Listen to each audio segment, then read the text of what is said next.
तुम फिर भी ऐसा करती? उस यतीम खाने में कितनी लड़कियां होंगी जो तुम्हारी जगह पर होना चाहती हैं नवाल। तुम ये जो कुछ कर रही हो ये नाशुक्री कहलाएगी। और अपना रवैया जरा बदलो, इतनी बिगड़ी हुई मत बनो। कभी कभी तो मुझे लगता है कि मैं इन सबका कसूरवार खुद को ठहराऊं। यही चाहती हो ना तुम? दोस्त वही होता है जो तुम्हें तुम्हारी गलतियों पर टोकता रहे।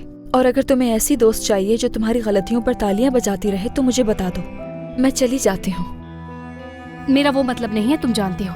मगर जब भी तुम मुझे इस तरह बोलती हो। ये मसाइल सिर्फ तुम्हारे नहीं हैं।